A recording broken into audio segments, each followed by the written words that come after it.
Yo, Little Crab here. This time I've got a weird one. I'm trying to make Thorns work. Not only that, but I'm trying to make minions work. And currently, it is my favorite build I've played so far. It's got defense, it's got offense, it's got god-awful screen visibility. What more could you ask for? In the background, I've got a tier 39 nightmare dungeon going. If you want more Diablo 4 builds and content, like and subscribe. It really helps out right now. So first off, this build is using 2 uniques, and you can get by without them if you're still hunting them down. You'll just have to fill in with something that you see fit. The first unique is the gloves Howl from Below, and the other unique is the Ring of Mendel. For the passive tree, we're grabbing 1 point in Bone Splinters with Enhanced. We're maxing out Blight with Supernatural Blight, so our minions deal more damage when monsters are within the Blight circle. We're grabbing Hued Flesh for Corpse Generation, maxing out Corpse Explosion with the Screen Visibility Ruiner perk, Blighted Corpse.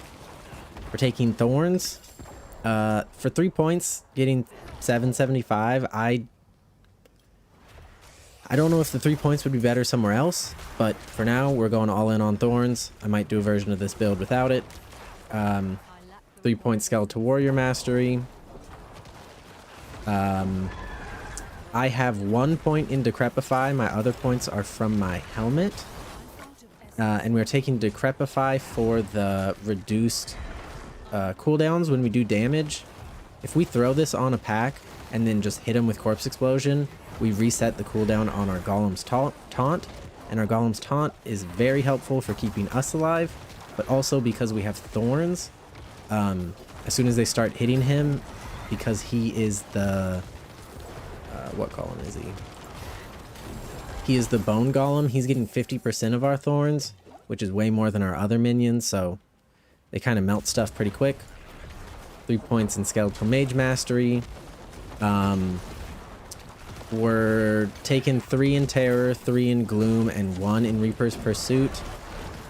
I was considering putting a point in Crippling Darkness, because having a chance to stun is nice. If I move stuff around, maybe that's one we'll take if we get rid of Thorns. 3 in Golem Mastery.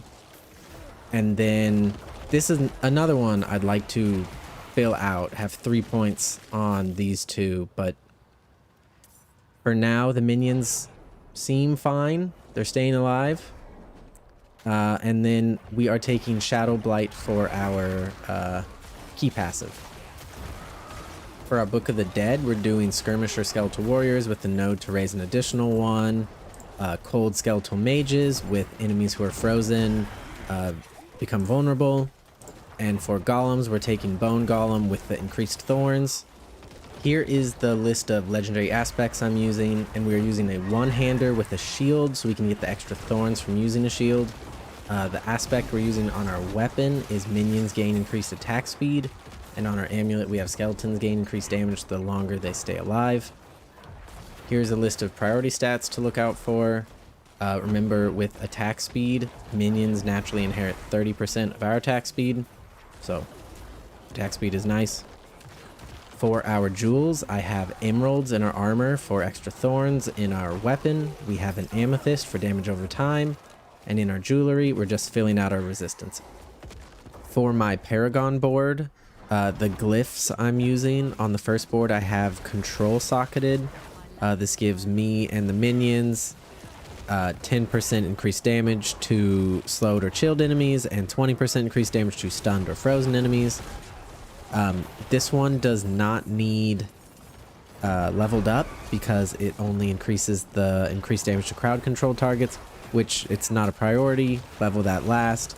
The other one I'm using is Dead Razor, which increases the Paragon nodes within range. It gives them a bonus to their minion damage and damage reduction modifiers. And whenever our minions deal damage, that enemy takes 1% increased damage, up to 12%. We are putting this into our first board, our second board, which is Cult Leader, for increased minion damage for each type we have. And then the third board, I'm going for Scent of Death for some damage reduction because we'll always have 2 corpses nearby. On this board, none of these other nodes, the rare nodes, are important.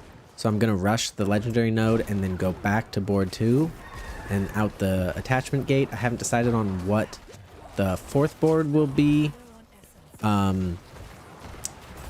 Yeah, I'll let you know if I think of something. You probably could figure something out on your own too. But that's going to do it for this build. If you try it, let me know down in the comments. I might try a version of this build with a 2-handed weapon with no thorns or reduced thorns. Maybe get some more damage in. I don't know, but I'll leave you with the rest of this nightmare dungeon. Thanks for watching. Peace out.